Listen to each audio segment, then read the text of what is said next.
प्रेम से कहिए निरंकार जी। सासंगत जी, सतगुरु के चरणों में ब्रह्मलीन संत राजकुमार जी की स्मृति में आयोजित श्रद्धांजलि सत्संग में हम बैठे हैं।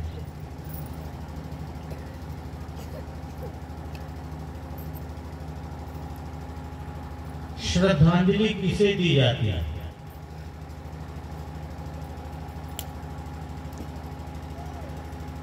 प्रायः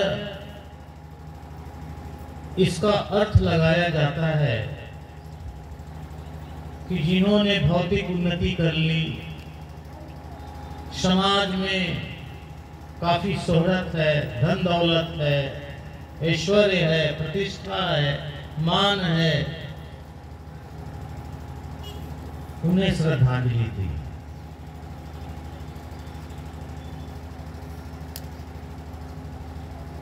पर वास्तविक श्रद्धांजलि उन्हें दी जाती है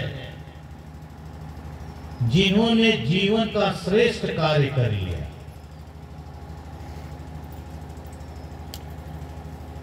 वो श्रेष्ठ कार्य क्या है?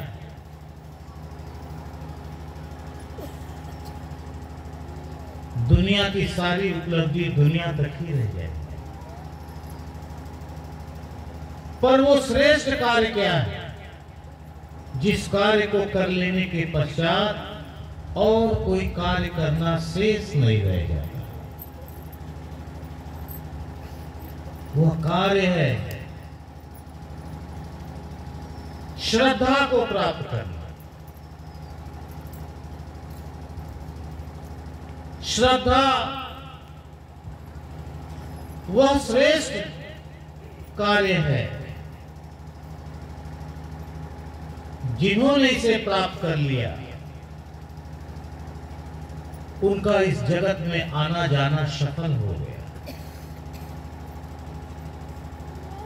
श्रद्धा केवल और केवल प्रभु परमात्मा की प्राप्ति है। वही श्रेष्ठ कार्य है। बाकी जितने भी कार्य हैं सब नश्वर है, सब नश्वर। ऐसे ही श्रेष्ठ कार्य को, श्रद्धा को जो कोई प्राप्त कर लेता है उसी को श्रद्धांजलि दी जाती है, उसी को श्रद्धांजलि।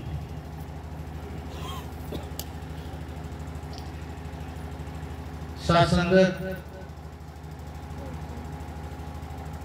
जिन्होंने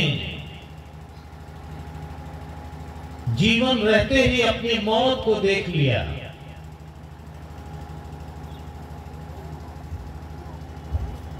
वही अमर हो गए।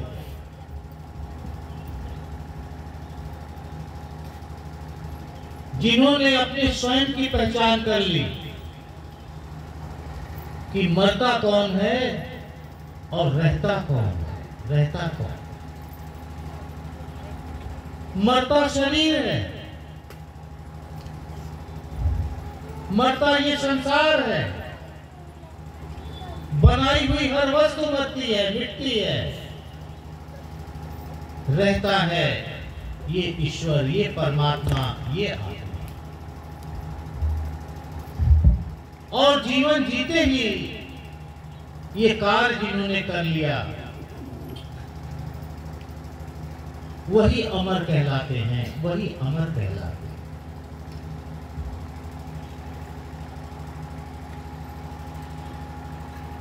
दृष्टांत आता है,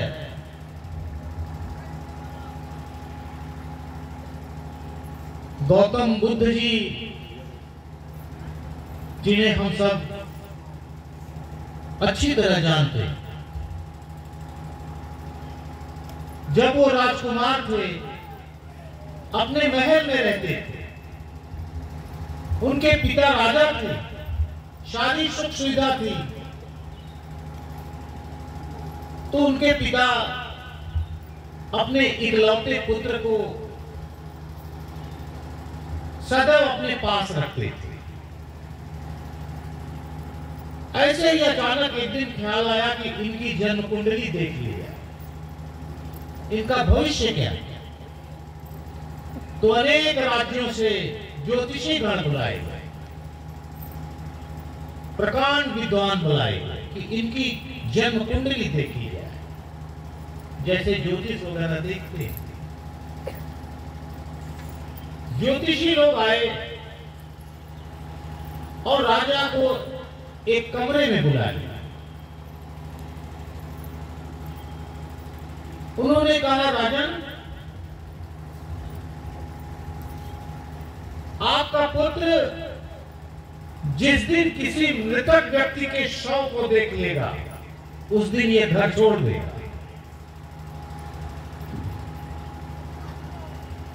उस दिन ये राजभवन छोड़ देगा अगर किसी दिन किसी शव को, मृतक व्यक्ति को देख लेगा। राजा परेशान, एक ही पुत्र, अगर ये कहीं बाहर निकले और कोई शव दिखाई दे गया तो ये तो चले जाएंगे, राजभवन से दूर चले जाएंगे। तो इस राज्य का क्या होगा, मेरा क्या होगा, ये सारी दौलत संपत्ति का क्या होगा। राजा बहुत परेशान हो गए। उन्होंने राजभवन में आदेश जारी कर दिया कि गौतम बुद्ध, यानी उनका बचपन का नाम सिद्धार्थ था, सिद्धार्थ इस राजभवन से बाहर नहीं जाएंगे। यही उनकी पढ़ाई लिखाई सारी सुविधा इसी राजभवन, और वैसा ही हुआ। क्योंकि अगर राजा के आदेश का उल्लंघन होगा तो सजा दी जाएगी। राजकुमार महल में रहने लगे, महल में ही खाते पीते, सोते जागते, पढ़ते लिखते महल में ही थे। और वहां रहते रहते राजकुमार बहुत घुटन महसूस हो। एक दिन अचानक अपने वरिष्ठ मंत्री को बुलाए, उस राज्य के मंत्री, वो बड़े धार्मिक। उन्होंने कहा, मंत्री जी, मुझे कुछ देर के लिए बाहर। कहते हैं, नहीं राजकुमार, का आदेश है, आप महल में ही रहेंगे। उन्होंने बहुत विनती की कि देखिए, मेरा मन एकदम घुटन से भर गया, थोड़ी देर के लिए चलिए। नहीं राजकुमार, ऐसा नहीं हो सकता। उन्होंने कहा, चलिए, दिन में नहीं तो रात में ले चलिए। फिर हम देखकर चले आए। वो बड़े दयालु थे। उन्होंने साहस करके एक दिन रात में राजकुमार को लेकर बाहर निकल पड़े। जैसे ही बाहर निकले, एक बूढ़े व्यक्ति दिखाई दिए। शरीर निर्बल, एकदम कमजोर हो चुका था, निर्बल हो गए, जर्जर शरीर। उन्होंने कहा, ये कौन है? मंत्री कहते हैं, ये वृद्ध व्यक्ति हैं, बूढ़े व्यक्ति हैं, इनका शरीर कमजोर हो चुका है। तो क्या मैं भी बूढ़ा हो जाऊंगा? तो मंत्री कहते हैं, हाँ राजकुमार, आप भी बूढ़े होंगे, मैं भी बूढ़ा हो जाऊंगा। ये शरीर परिवर्तनशील है,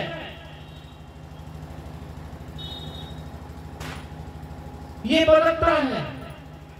बच्चा है, युवा होगा, प्रौढ़ा होगा, वृद्धा होगा, एक दिन ये शरीर छूट जाएगा। फिर आगे बढ़ते हैं। एक बहुत रोगी व्यक्ति, जिनको कोई रोग हो गया, वो वहीं बैठे हुए करा रहे थे। पूछते हैं कि ये कौन है? मंत्री कहते हैं, राजकुमार, ये रोगी व्यक्ति हैं, इनका शरीर रोग से ग्रसित है, इसलिए ये पीड़ा महसूस कर रहे हैं। तो क्या मैं भी रोगी हो जाऊंगा?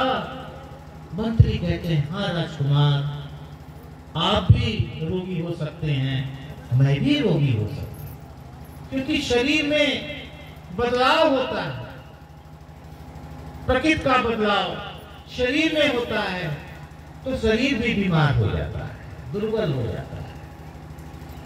फिर आगे बढ़े और साथ संगत वो घड़ी आ गई।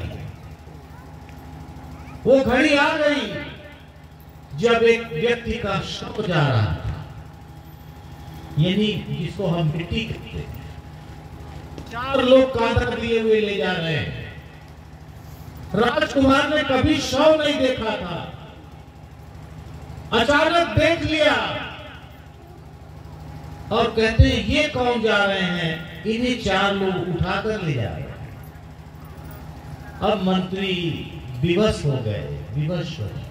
अगर मैं सच कहता हूं तो मैं दंड का भागी हूं, राजा की आज्ञा है।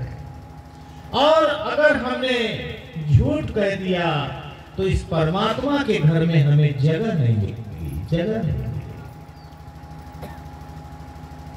उन्होंने निर्णय ले लिया, चाहे जो कुछ हो मैं सच बताऊंगा, सच कहूंगा। और उन्होंने बताया, राजकुमार ये मृतक व्यक्ति का शव जा रहा है, ये अपनी यात्रा पूरी कर चुके शरीर की,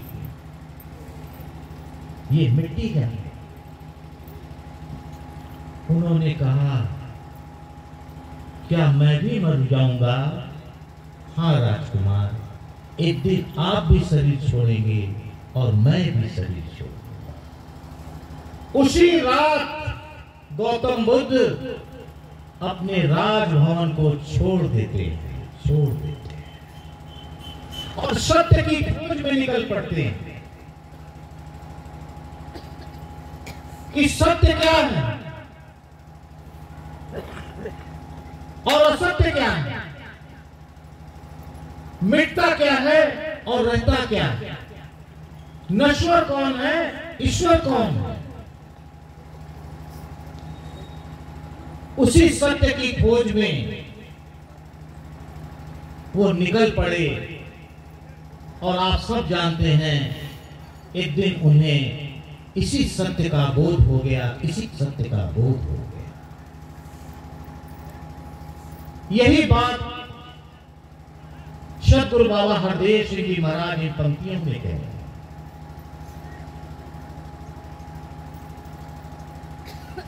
कि अपनी मौत पर आज तक किसी ने विजय नहीं पाई, यही अटल सच्चाई है।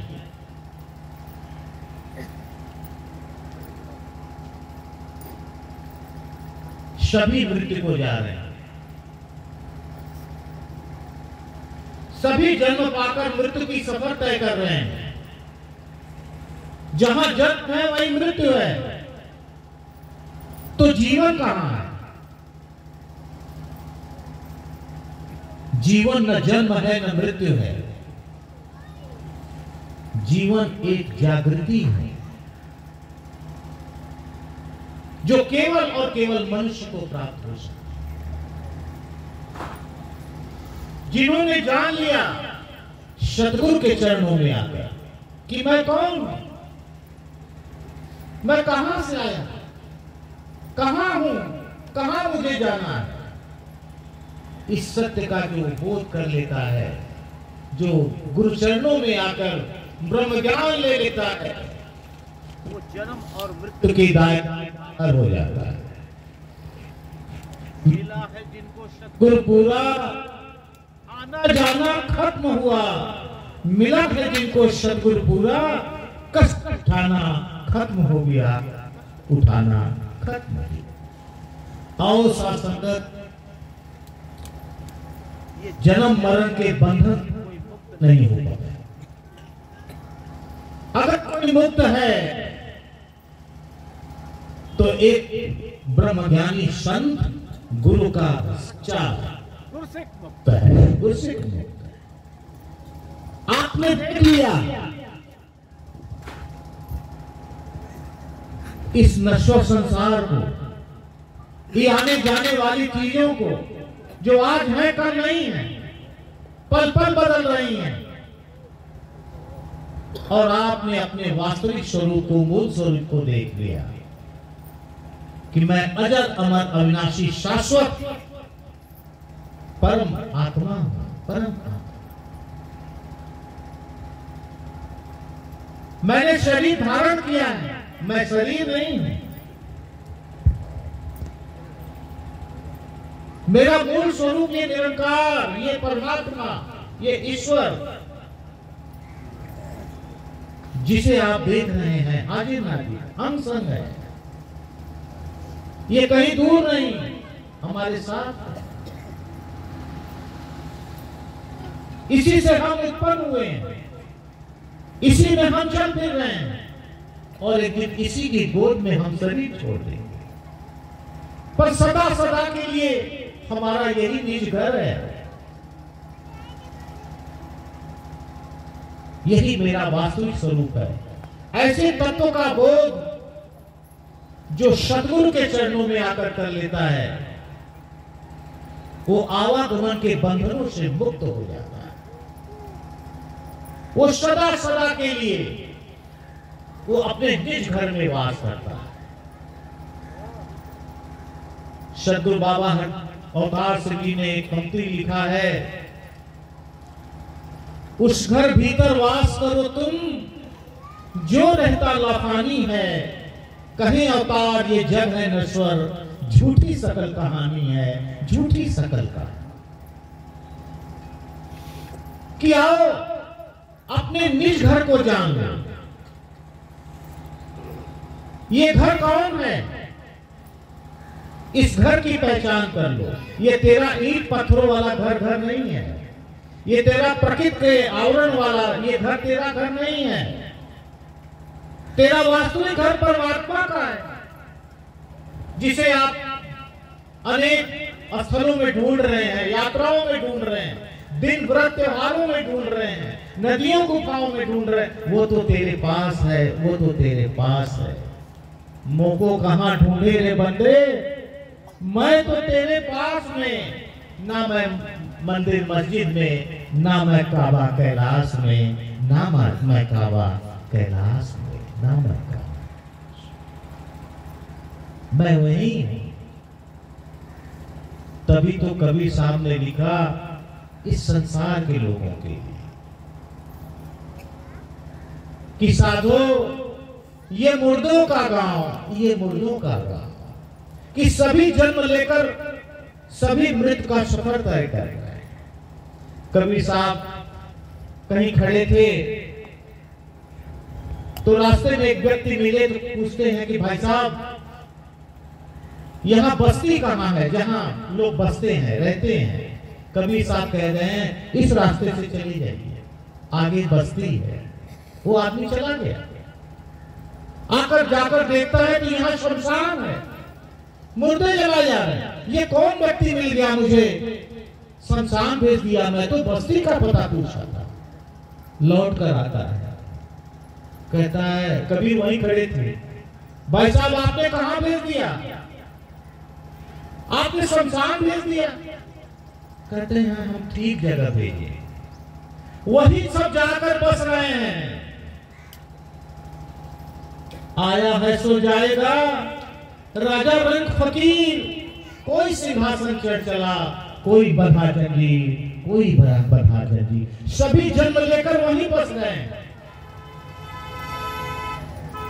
इसीलिए हमने आपको बता दिया कि वही बस्ती। उन्होंने लिखा है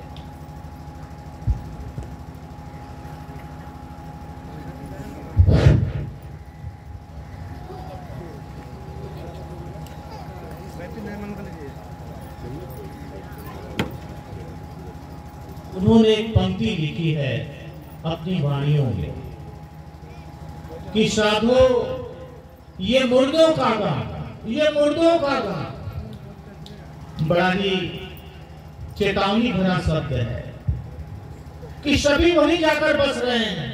साधो ये मुर्दों का गांव, पीर मरे, पैगंबर मर गए जिंदा जोगी, राजा मर गए, प्रजा मर गए वैद्य और रोगी। संतों ये मुर्दों का गांव, ये मुर्दों का गांव। सूरज मरी है, चंदो मरी हैं, मरी हैं धरणी आकाशा, 14 भुवन के चौधरी मरी हैं, फिर काहे की आशा, फिर काहे की आशा। संतों ये मुर्दों का गांव, ये मुर्दों का गांव।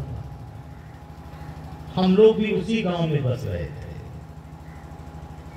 हम भी वहीं जाकर हर जन्म में बसे। सतगुरु ने कृपा की, हमें जन्म और मृत्यु के बंधन से बाहर निकाल दिया, बाहर निकाल। मैं न मरियो संसारा, मुझे मिला जियावन हारा। आगे लिख रहे हैं कबीर साहब कि नाम अनाम रहे दिन राती, ये निरंकार, ये प्रभु, ये सत्य, ये परमात्मा हर नित्य रहेगा, हर पल रहेगा। इसका कभी क्षय नहीं होगा। न इसे शस्त्र काट सकता है, न अग्नि जला सकती है, न वायु उड़ा सकता है, न पानी भिगो सकता है। यही गीता का भी संदेश। लिख रहे हैं नाम अनाम रहे दिन राती, दूजा तत्व न कोई, कहत कबीर सुन भय साधो, भटक मरत न कोई, भटक मरत न कोई। साधो ये मुर्दों का गांव, ये मुर्दों का। आओ साथ संगत, हमें सद्गुरु ने बचा लिया, हमें इस अविनाशी परमात्मा से जोड़ दिया। इसके घर में हम बस गए, मेरा आना जाना खत्म हुआ, मेरा आना जाना खत्म। और इस आनंद के सुख के घर में हम अब वास करते हैं और गुरु के चरणों में इसकी भक्ति करते हैं, इसकी भक्ति करते हैं। पूज्य भाई साहब ब्रह्मलीन संत राजकुमार जी, जिनकी स्मृति में आज हम सब यहाँ गुरु चरणों में बैठे हैं। दास से तो बहुत ही पुराना, करीब 22 वर्षों से उनसे संबंध है। उनका ज्यादा समय बंगैया सत्संग भवन पर ही गुजरा हुआ। महात्मा ऐसे संत थे जिनका आज तक किसी से कोई विरोध नहीं, कोई टकराव नहीं, कोई किसी से कहा सुनी नहीं। वो सदा प्रेम में मुस्कुराते थे और सतगुरु के चरणों में गुरु गीत लिखते थे, भक्ति के गीत लिखते थे। अपनी भावनाओं को गीतों में उड़ेल कर ये जन जन तक पहुंचाते थे, जन जन तक पहुंचाते थे। सबसे प्यार करना, सबका भला सोचना, सबको अपने से श्रेष्ठ समझना, ऐसे संत के गुण होते हैं जो गुण महात्मा में जीवे थे, जो गुण महात्मा जीवे थे। उन्होंने संत निरंकारी मंडल में भी गुरु चरणों की सेवा की, एक ड्राइवर के रूप में। वो दिल्ली में भी रहे और वाराणसी में भी वो काफी सेवा की, बहुत दिनों तक सेवा की। और अपने शरीर छोड़ने के अंतिम समय में भी उन्होंने संगत मां का आशीर्वाद ले लिया, आशीर्वाद लिया। दास भी मौजूद। आओ साथ संगत, महात्मा के परिवार, बच्चियां हैं, भरा पूरा परिवार है। सभी दायित्वों को उन्होंने निर्वहन किया और उनके पुत्र विकास जी जो उन्हीं के पद चिन्हों पर चल रहे हैं, सदा संतों का सत्कार कर रहे हैं, गुरु आज्ञा में रहकर गुरु भक्ति निभा रहे हैं। तो दास पूरे परिवार के लिए सद्गुरु माता जी के चरणों में अरदास करता है कि हे मेरे सच्चे साहिब सद्गुरु माता जी, दया करना, कृपा करना। ये सब बच्चे आपके हैं, हम सब आपके हैं। माता जी ऐसी शक्ति देना, ऐसी सामर्थ्य देना, सुमति देना कि सारा परिवार तन से, मन से, धन से सुखी होते हुए सतगुरु के आदेश में ये सेवा सत्संग सिमरन करते हुए ये गुरबत वाला जीवन जिए, प्यार वाला जीवन जिए, सत्कार वाला जीवन जिए। सभी के लिए अरदास, जो भी भाई बहन यहाँ आसपास मार्केट में इन आवाजों को सुन रहे हैं, जहां भी मानव परिवार हो, सबके लिए यही प्रार्थना प्रभु परमात्मा के चरणों में, सतगुरु के चरणों में, सासंगत माँ के चरणों में कि दातार कृपा करना कि सभी के जीवन में खुशहाली हो, सभी निरोग हो, तन मन धन से सभी मालामाल हो, सभी जीवन रहते ही इस आध्यात्मिक जागृति को प्राप्त कर लें ताकि उनका भी जीवन सुखी हो और परलोक भी सुहेला हो। यही याचना, यही प्रार्थना के साथ दास आपसे क्षमा मांगता है। प्रेम से कहिए।